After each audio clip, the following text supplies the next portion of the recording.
因为柯市长要约蒋万安吃饭，有点狼白河要来对抗你的感觉，你自己怎么看？有要帮自己拉一点盟友吗？我现在没有时间想这个事情，好，谢谢。哎，要站在这里吗？好，没错吗？好，来，好，哎，大家好，哎，大家好，哎。像刚才是不是有跟民进党团在那边开会讨论，是在聊战术吗？还是什么？哎，不，最主要是大家对于说我们这个马丁丁啊等等相关的，好，让委员能够更加的了解。那是教你说怎么样对战蒋万安吗？没有呢，没有，一向我话很少的。那他们觉得你这两天表现好吗？也没有时间谈到这样子吧。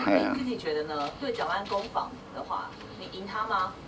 我不把这个事情当做一个攻防了哈，我是来立法院来答询，那我就本着诚恳虚心的态度，那回答所有委员的问题。那你觉得最近蒋万安表现好吗？对你问的问题？我们不敢去评判立法委员。因为柯市长要约蒋万安吃饭，有点狼白河要来对抗你的感觉，你自己怎么看？有要帮自己拉一点盟友吗？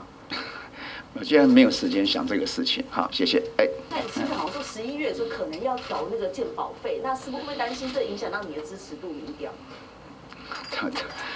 没有，我们是自己的，就是要把这样的该做的事情把它一步一步中规中矩的做好。当然会体察民意，那整个的一个公平合理性，那都会在考虑之内。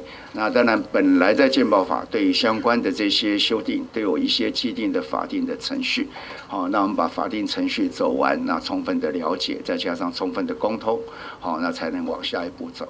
大概跟那个等于是跟大陆地区相关的一些血液的制剂，那还有疫苗。那我们是大陆的产品，我们都不准进口的，那是本来的规定就已经规定在的，并不是因为这一次而来定新的办法，是本来的办法里面它就属于不准输入的货品，那包括一些血液啦、血液的制剂，那球蛋白啦，那疫苗。这一类大概都是这样的一个情况。有脐橙吗？相关的脐橙。什么脐橙？就是说大陆，就是说相关的疫苗部分，现在目前有新的脐橙，或者说大概什么时候可以？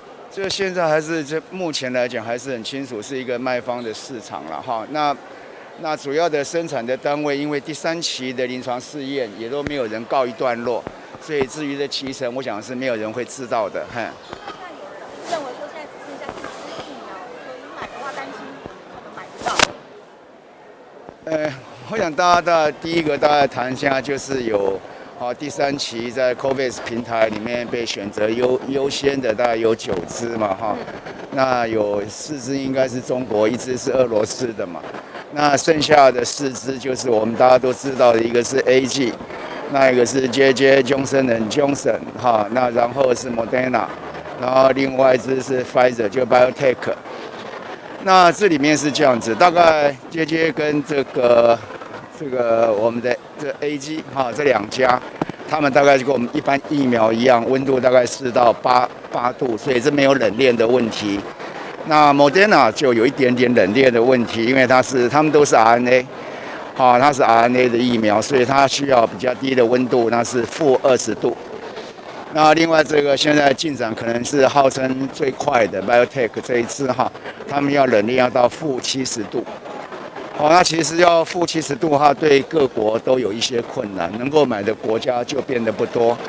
因为毕竟那个保存解冻，保存的时间还有它不稳定性，其实增加了很多的变数。